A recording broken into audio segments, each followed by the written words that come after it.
Welcome back. You know, a long time ago, it seems like it was over a year ago, I ordered from Lyman directly a Lyman Model 66 LA Peep sight for the Marlin 336 lever action. You saw this beautiful lever action some time ago when I first acquired it. I want to install a Peep receiver sight on that, so let's step over to the bench and we'll show you how easy that is to accomplish.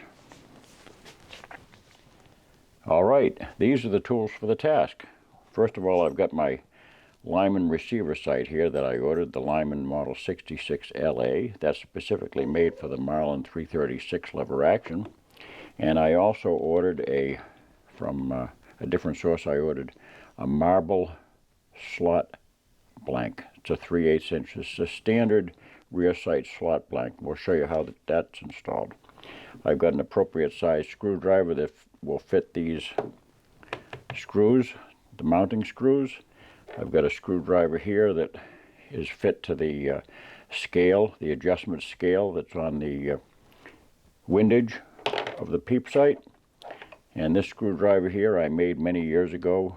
Back in the day, Smith & Wesson used to give you screwdrivers for their sights whenever you bought a Smith & Wesson revolver. They always gave it, whether you had adjustable rear sights or not, they always used to pack one of these screwdrivers in the box. So I acquired those through the years as an armorer, and so I made this one. I ground this one specifically to fit the blank screws that are in most firearms, 648 blank screws. And I've got here a German silver punch. You either need German silver or copper punch to drift out the old sight from the dovetail.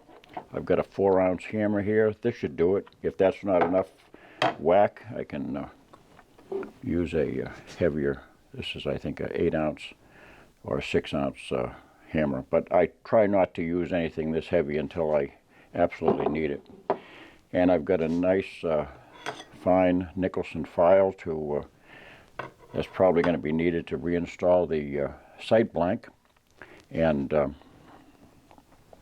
I've got some finishing oil here that will be put on after I complete the bluing process that I'll show you, that is probably going to be needed to dress up the sight blank. And then I've got some Q-tips for that. So let's get started. So the first thing that we must do is to assure that the rifle is empty, naturally. And we're going to be removing these blank screws on the side of the receiver. These are 648 gunsmith screws, and be sure that you're not scratching the receiver. Make sure that your screwdriver is appropriately sized. Benny's getting bored. Go right ahead and twirl those out. And we're going to install the new sight before we remove the old sight. And the reason for that is very simply that you can use the alignment of the old sights to line up your Peep sight. Otherwise, you have to go to the range and start from scratch. And that can be a real boring task, especially when you're using a sight that has very broad latitude.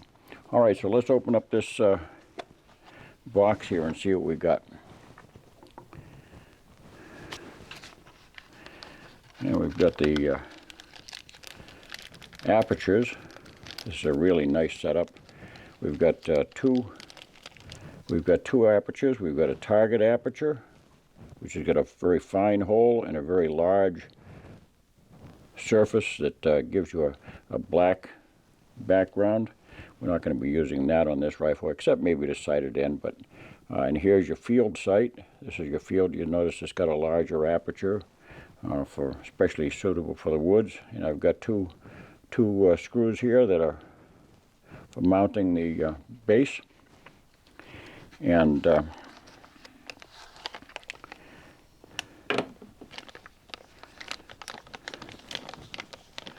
here's the sight. Comes nicely packaged. This is a two-piece sight. you've got the base and you've got the sight itself. And one of the really nice features of this design, you can tell which one's made up because you can see there's a 0 mark right here on this base, and that lines up with the scale on the side of the elevation. And just put that in the dovetail, and you squeeze the button on the side here, and it will drop right down into place. This is a nice feature if you want to have the option of mounting a scope. You can just simply squeeze that button and take it out. And it's also a good way of protecting that sight during storage, so you can take this out. Benny's really getting bored.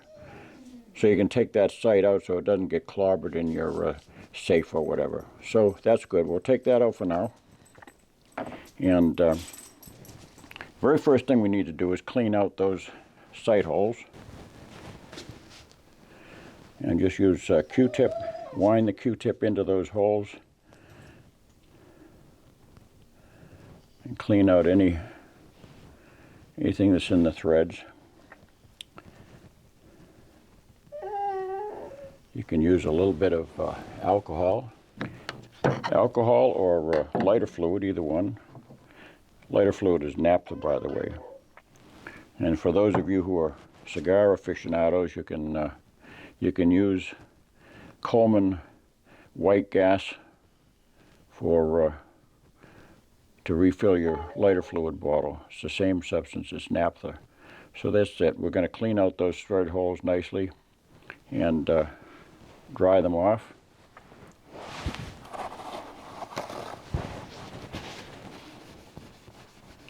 That alcohol will disappear very quickly.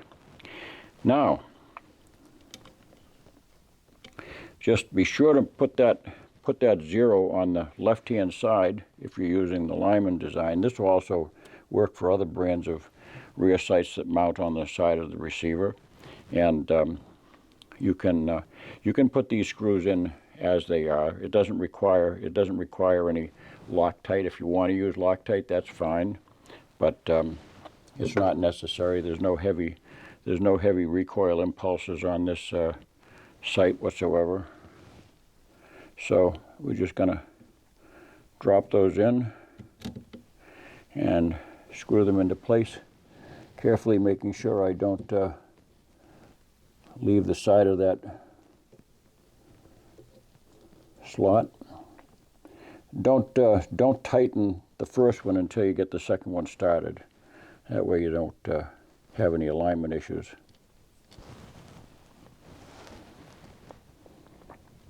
Again, always carefully with your screwdriver to make sure that you're in the slot and that you're not rubbing on the sides of the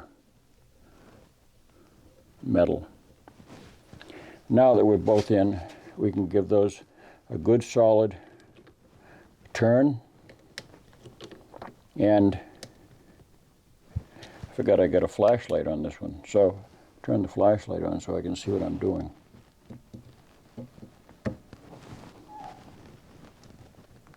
That's it. It's in there.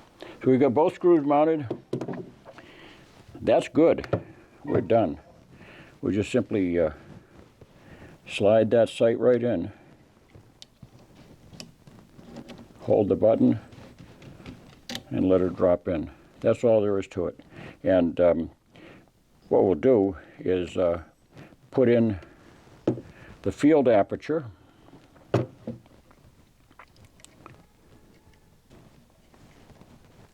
You don't have to snug it in too tightly. Snug in the field aperture. Now, as you look through that peep sight, line up the peep sight and adjust it according to the windage and elevation adjustment that you already have on your rear ladder sight. And that's all there is to it. Once you get that lined up with your rear sight, the way you had the rifle sighted in before, you don't have to do any major adjusting at the range. You're still going to require some fine tuning, but at least it'll put you on the paper. Benny will be right there.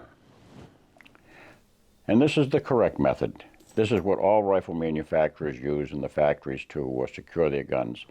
The rifle is held solidly in place with a vise, padded with, I've got 3/8-inch plywood wood cauls that I've been using for many, many years, and just assure that the barrel is completely vertical so that you don't do any damage to the magazine tube, which is narrower in diameter, so you're not going to be inflicting any harm on that. Chuck it in solidly, give it a good reef home. The last thing you want to do is put it in lightly, because any twisting can mar the bluing. Now the age-old question goes, which side do you tap on to get that dovetailed sight out? Well, you tap it out in the same direction that you eject your ammo. That's the simple answer. You'll never forget it that way. In other words, the way your brass comes out is the way the sight comes out. Use your hard copper or German silver drift. Never use a steel drift. You're going to damage the sight or the dovetail. And driving straight on without any angle whatsoever, perpendicular, give it a good whack and hold the hammer at the end so that you apply leverage. And before I even do that, I want to remove this ladder. I'm talking, I forgot what I was supposed to be doing. Remove that ladder, that way there it doesn't cause any scratches. We're already starting to move. That's a tapered way, so you always want to remove it in the way that taper favors it. Now, this is important to notice.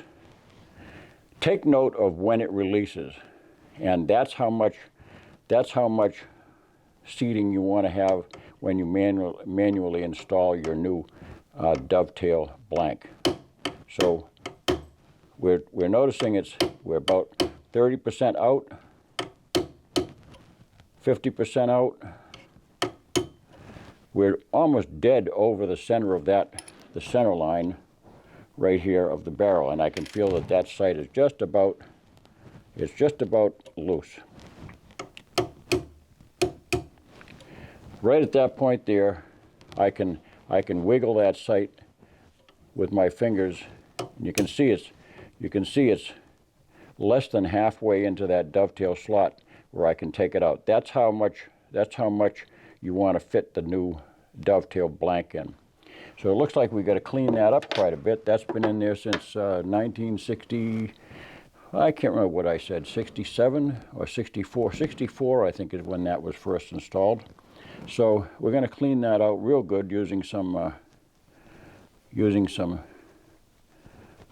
Q-tips and a little bit of mineral spirits. I've got some green mineral spirits here, and just a daub. In fact, I'm going to put it on here so I don't drizzle it down into the stock. I don't know why she's not. There we go.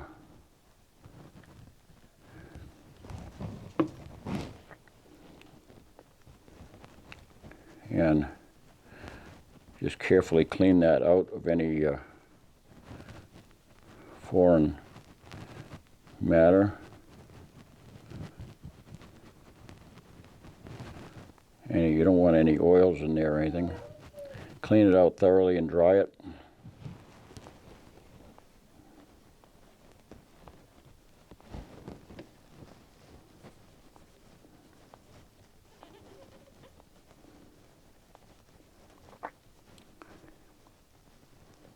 Now you notice there's a little bit of rust that's gathered there through the years. So what I'm going to do is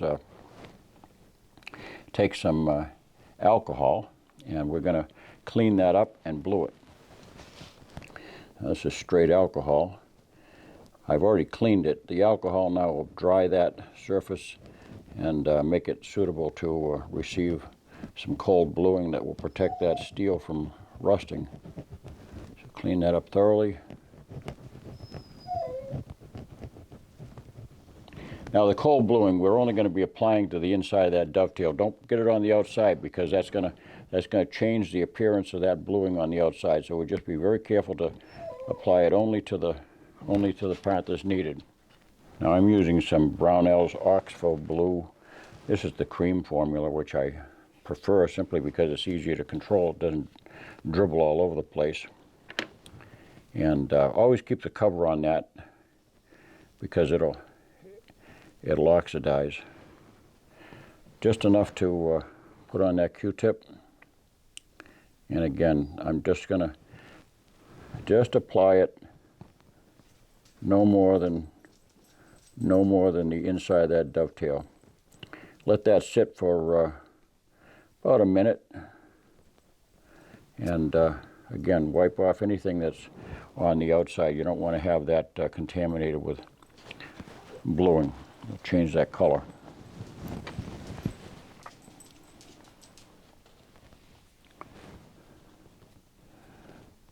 Okay, that just in real time, that's how much time you leave it on. And I can put this cover back on. Now you want to wipe off any excess. You don't want to have too much on there. It's not necessary to have much. It's just a matter of putting it on. And then you want to finish it with a drop of mineral oil. Any gun oil will work, but mineral oil is cheaper than gun oil. Just a drop. And this will finish it and set it so that it doesn't continue to cause rust. There we go. Benny's really getting impatient. He wants to go do something. Put a tiny bit more on.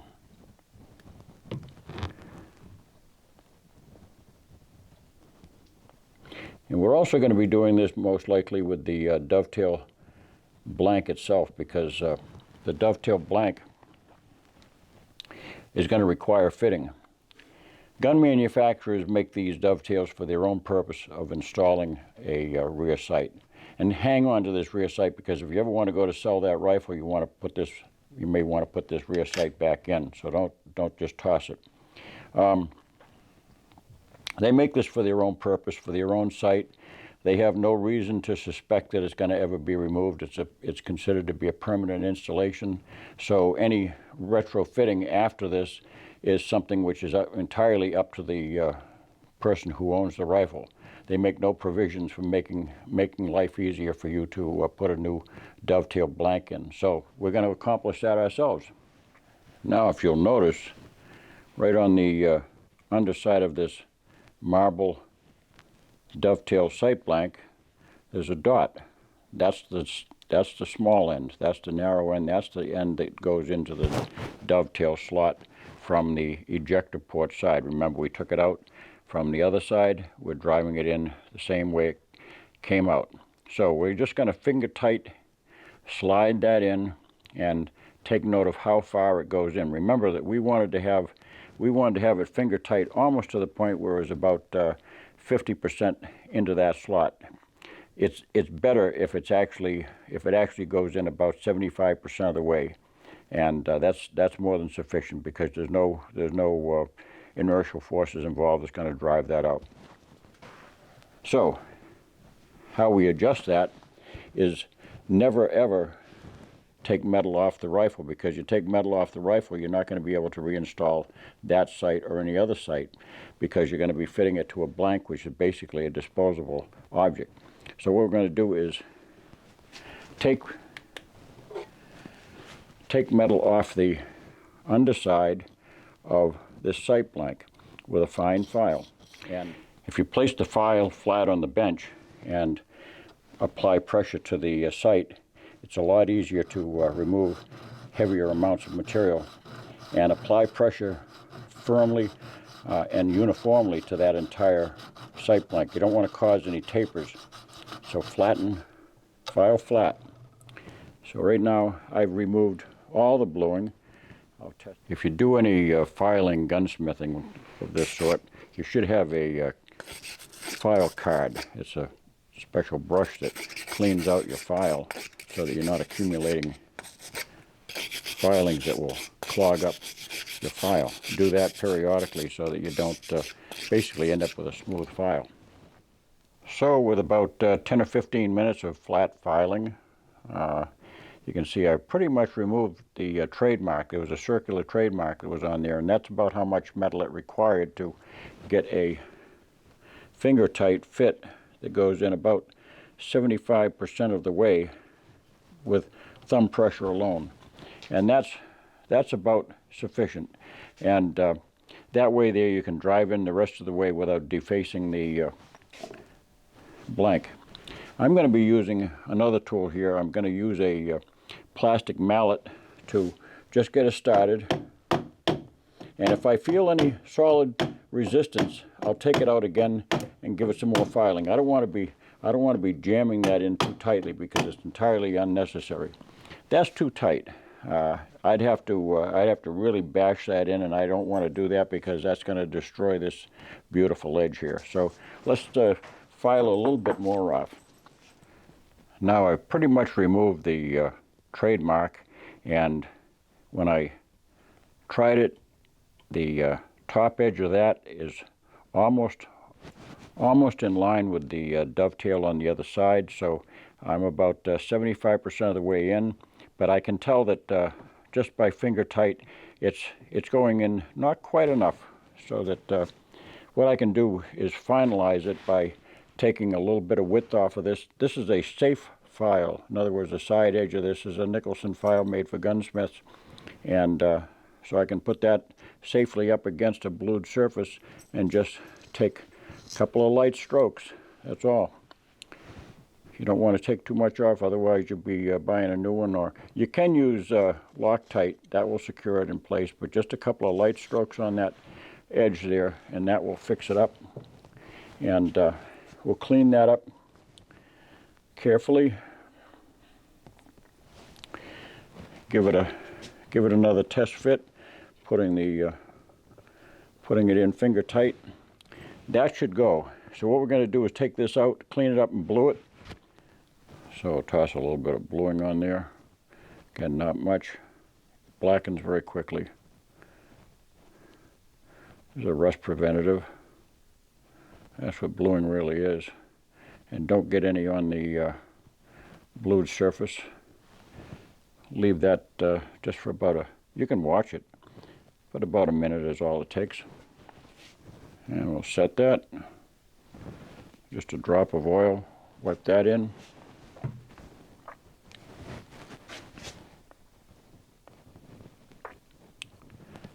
And that oil is also good to leave on there when we drive this in. That will make for it'll slide in much easier, and it'll actually go in deeper.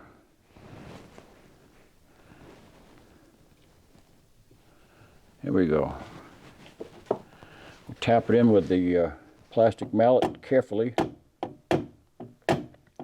Confident wax.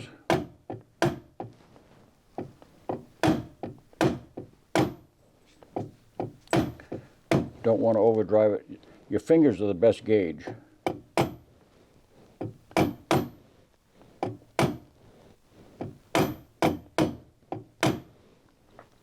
That's perfect, perfectly centered. So, let me set aside any confusion you might have about how we accomplished what we did. Here's a cross-section of the sight blank. Now, the sight blank was too wide from this point to this point, and it was also rubbing at the bottom. There was also insufficient clearance at the bottom, so this was too thick.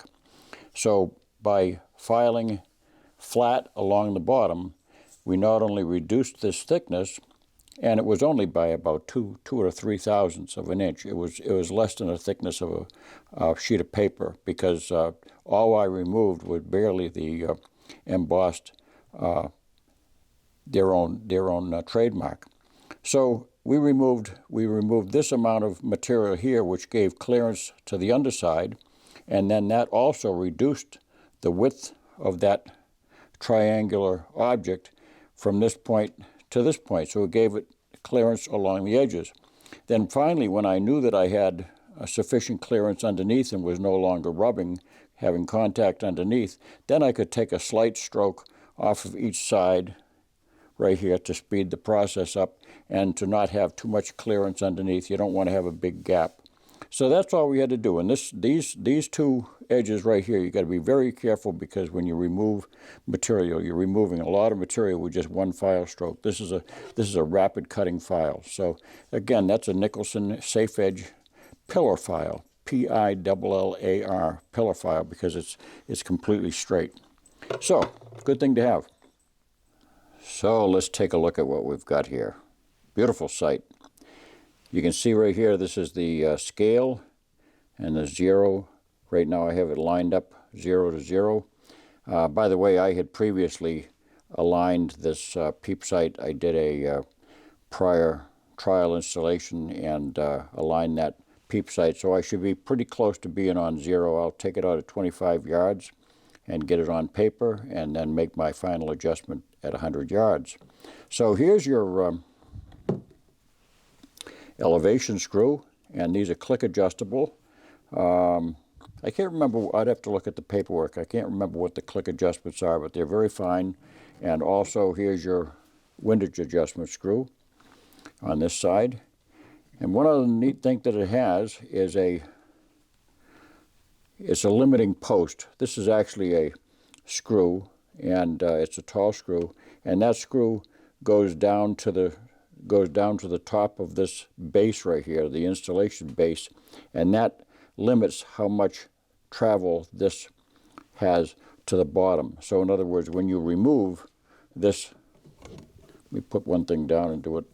When you remove this sight by pushing in the button on the rear, when you remove that, that will drop down only so far to that limiting stop screw, and that is also so that when you're making your elevation adjustment, when you're raising your sight up for longer range, you can always return it either visually with this 0 or with the limiting stop screw, either way. And that can be adjusted so it's not sticking up clumsily. So basically all you do is once you have it set where you want, you remove it and cut off material and polish the bottom of it just so that it doesn't stick up too high and cause interference and catch things. And here's your scale on this section right here. You can see these fine lines, so you can make windage adjustments to calibrate for wind. It's actually got more adjustment than you'd probably ever use for a lever action style rifle, but it's kind of cool. It's nice to have. It's a well-made sight. I think Lyman has improved their quality in the last few years. They were getting it was getting a little bit of a problem. People were having issues, and so I think they've done a fine job of improving the quality. I had to wait a long time because of COVID, but it's worth getting, and I'll have it in time for deer season. So there we go. Beautiful gun. Now it's got a sight worthy of any rifle. Quick to put up. You're just looking through a window. That's that hole. You don't aim with that hole. I've spoken about Peep sights, receiver sights in the past, and that's also removable. I can remove that, and I can put in that target aperture if I want with the more solid, larger disc.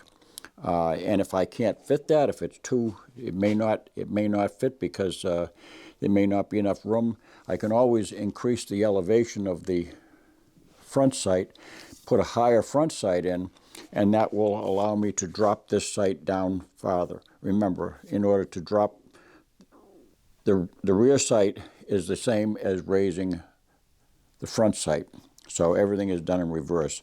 The rear sight always is moved in the direction you wish your bullet impact to move. But if I wish to go out in the field on a dull day, I can take out this aperture altogether and just simply use the hole that is screwed into as a ghost ring sight. So it's a great, super addition to this rifle. Beautiful gun that I was so pleased and fortunate to get. Once again, to my Patreon donors, my heartfelt appreciation and thanks. You really helped me do this kind of work. This site was a lot of money to present to you, and so is this blank. I really appreciate your assistance so we can bring these videos to you. All right, because otherwise I probably would not have put that on by myself. This is something I'm doing more for my viewers than anything else. So thank you so much. Don't forget to subscribe and hit that bell, and God bless.